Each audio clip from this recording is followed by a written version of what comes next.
The next question is from Aliza Fatima. She's studying MBBS from Pakistan. When a corrupt leader is elected, we are also responsible for the sins he commits as a leader. What should be our priorities while electing a leader? In today's circumstances, when we cannot find a loyal and honest leader, what should we do? Should we give our vote or waste our right to elect? A similar question is posed by Majid Khan from Hyderabad, India. What are the qualities we should look for in today's age for selecting a leader for the Muslims? According to me, Dr. Zakir Naik would be my best choice to lead the Muslim Ummah today. Basically, the question posed here is that in today's world, most of the Muslim leaders are dishonest, they are corrupt. So who should we choose? Or should we let our vote go in waste? And the second question is that what are the qualities that a Muslim leader should have? And the brother suggested that I should be the leader. We shall come to it later on, which I'll answer inshallah. As far as what should the qualities of a Muslim leader be, is the best exemplary Muslim leader in the world is our beloved Prophet Muhammad. That's the reason Michael H. Hart, he places him number one in the list of 100 most influential human beings in the history of humankind. Imagine he being a non-Muslim places Muhammad as number one, and he says that Prophet Muhammad, peace be upon him, was not only successful as a religious leader, he was even successful as a social and a political leader. Because of that, he placed him number one. That he was not only a successful religious leader, he was also a successful social and a political leader. So the best example of a political leader in the world today we have is Prophet Muhammad, peace be upon him. After that, we have the example of the Khulafa Rashidin, Hazrat Abu Bakr, Hazrat Umar, Hazrat Usman, Hazrat Ali. They are best examples for us after the Prophet. And that's the reason Michael H. Hart, he places Umar al-Khattab radiallahu anh, may Allah be pleased with him, as number 51, because he was a very successful leader. So if today, unfortunately, I don't know of any Muslim leader who is anywhere close to the quality of leadership of Prophet Muhammad, not even 0.001%. Leave aside that, not even close to Hazrat Umar radiallahu anh. Umar bin Khattab, mashallah, he was so successful that he expanded the Muslim empire, mashallah. And if you read his seerah, you will find the example how a Muslim leader should be. Unfortunately today, none of the Muslim leaders, we have about 56 to 57 countries in which majority of the people are Muslims. In some country 100%, some more than 95, some more than 90, some more than 50%. There are about 57 countries in the world out of a little bit more than 200 countries. That means more than 27% of the countries in the world, there are countries in which Muslims are in majority. Unfortunately, none of these leaders are anywhere close to Umar al-Khattab radiallahu anh. Nowhere close. And if you read the seerah of Hazrat Umar, may Allah be pleased with him, he told his family that if any of my family members break any of the rules, they will get double punishment. Because the family of a caliph should be following the rules much more than others. If they break any rule, they will get double punishment. And you have several examples. Unfortunately, we find today that most of the Muslim leaders, they are more, as the sister rightly asked the question, that most of them are corrupt, most of them are dishonest, they are involved more in making money for themselves, unfortunately. Just let me give you one example of Hazrat Umar radiallahu anh. That when he was the Khalifa, he had two of his sons, Abdullah and Ubaidullah, may Allah be pleased with them both. When they went to the governor of Basra, when they were passing Basra, the governor called them and he was very happy to meet them. He He said, what can I do for you? Then he said, why don't you give this amana to Amirul Mu'minin, to your father, the Umar al-Khattab radiallahu anhu. But I give you permission that on your way you can utilize the money for business, and when you get the principal amount back, keep the profit, and you can give the principal amount back to Amirul Mu'minin. So both the sons of Umar radiallahu anhu, they take the money, and on the way they do business and they get a huge profit, and they go and give the principal amount to their father Amirul Mu'minin, and they say, this is what the governor of Basra said, and this is the amana. So Hazrat Umar was angry, and he asked his sons that, did the governor give this money to somebody else? They said no. So how come he has given it to you? So Umar radiallahu anhu commanded to his sons that give the principal amount as well as the complete profit. Give everything to Baitul Mal. Then the people who were close to Hazrat Umar radiallahu anhu, the other Sahabas, they told that this is a business deal and the permission was given by the governor. So what is their fault? And if it's a business deal, we are allowed to do that. So finally, after a lot of discussion, when they said that, he should change his ruling, then Hazrat Umar radiallahu anhu said, okay, fine, give 50% of the profit to the Baitul Mal. So we see he was so strict, and he made it a law that any of his governor, before they appointed, he checks their wealth. And once they relieve the post, he checks their wealth again. And he allows only a small percentage of increase. Anything more than that, he said, give it to Baitul Mal. Not that he accused them of corruption. No. He said that means even if you spend more time in the worldly affairs, you are not fit to be a governor. If you want to be a governor under my rule, you have to give your pure time to your duty. Even if you make money, honestly, that is not your purpose. Unfortunately, we see today in the Muslim Ummah, most of the Muslim leaders, they are far away from the deen. If you just take the basic concept of Salah, I believe more than 50% of the Muslim leaders, they may not be offering 5 times Salah in congregation. There may be a handful, just a small percentage who may be offering 5 times Salah, that also in a congregation. So unfortunately, the state of the Muslim Ummah today, we have gone far away from the Quran and Sunnah. That's the reason we have today, that the situation that the Ummah is in today, because we have gone far away from the Quran and the Sunnah, we have gone far away from the teachings of Allah subhanahu wa ta'ala and the teachings of beloved Prophet Muhammad sallallahu alaihi wasallam. And I do agree with the sister that today, unfortunately, the choice that we have is so limited, and unfortunately most of them would not fit the criteria of how a Muslim leader should be as per the Quran and Sunnah. So what should we do in this situation? What we have to do is that we have to select the best of the worst.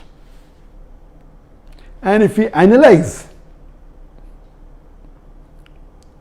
as I mentioned, that almost all the leaders, they don't have the qualities that a true Muslim leader should have, like Hazrat Umar radiallahu anhu, or even a small percentage, not even 2% of the quality of Hazrat Umar radiallahu anhu. So what we have to do, we have to select the best of the worst. And I do agree with the sister that almost all of the Muslim politicians, they are corrupt, whether it be financially, whether it be with Iman, they are, almost all. There may be 1 or 2 or 3 exceptions to the rule. So what should we do in this situation? As I mentioned, we should select the best of the worst. Number 1, according to me, is that select that Muslim leader who is becoming a leader on the Islamic card. That he's proud to be a Muslim, and he says that I'm proud to be a Muslim and I will uphold the Islamic law. Whether he does or not is secondary. Because in today's world, the basic rule for a politician today, unfortunately, is that he has to maintain his chair by hook or by crook. It may go against his set of rules, it may go against his deen, it may go against his family. As long as he is sitting on the chair, he is happy. So he will do anything to maintain his chair. Because of this reason, my first advice is that if two Muslim leaders are standing, select that Muslim leader who openly says that he is proud to be a Muslim and he is coming on the Islamic card. he may or may not be a practicing Muslim, that is secondary. I will go to the extent of saying that if there is one Muslim leader who is practicing Islam 20%, but is coming on the secular card, he is not saying that I will protect the Muslims, I will follow Islam. And there is another Muslim leader who is following 10% of Islam, but is coming with the Islamic card. He is openly saying that I will protect the religion of Islam, I will protect the Muslims.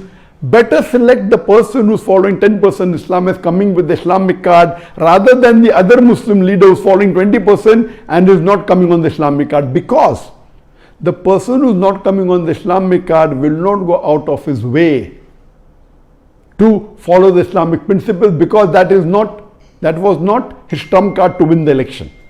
Whereas the other Muslim leader who may not be following Islam as much as the other person, both are below average, but at least because he's come with the Islamic card, he will see to it that he'll make more masajid. He may not pray salah, but he'll see to it he will make more masajid, more mosque. He will protect the law of Islam. He will help the Muslim, because his trump card to win the election was the Islamic card. This is a very key point. Unfortunately, and we know, as the sister rightly said, that majority, almost all are corrupt. So, but if you have a corrupt leader who's coming with the Islamic card, is better than a corrupt leader who's coming without the Islamic card. There are maybe 1, 2 or 3, if we search in the Muslim Ummah, who may be following majority of the faraiz in Islam. But they may not be having the acumen to be a good leader. We have on the other example some Muslim leader who I have praised in my speech. They may be bold, they may stand for justice, they may not be following Islam to the T. They may not be offering 5 times salah, may be offering maybe a few times in a week. But they may openly protect the Islam because that is the principle, but they are not doing it for the Islam because they are doing because that is what they feel is right. They are more for the cause of humanity, but Islam is far above humanity. So because of that, they may bring a voice in the international media, but their practice may not be Islamic. So such leaders may benefit in one particular aspect of Islam to the Muslim Ummah, but on the other hand, they may be a danger. So that is the reason I personally prefer that you select those Muslim leaders who, number one, are proud to be Muslims. Unfortunately, when you look at the Muslim leaders, most of them, they are not following the Sunnah. I am giving a small example of keeping a beard. It's not a big thing. To keep a beard doesn't take any effort. But our beloved Prophet Muhammad said, it's mentioned in Sahih Bukhari, in volume number 7, hadith number 5892, that the Prophet said that do the opposite of what the mushriks do, what the unbelievers do. Grow your beard and trim your mustaches. According to all 4 schools of thought, all the 4 Aimmas, keeping a beard is fard. It's such a small effort.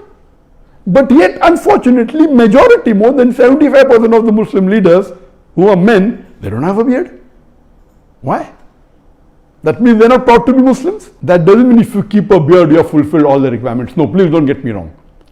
In requirements, you have to follow the 70 major sins and see how good the person is. So what we have to realize, my basic point here is that select those Muslim leaders who are proud to be Muslims, even though they may be less in practice. A person who is proud to be a Muslim and a practicing Muslim, it is the best.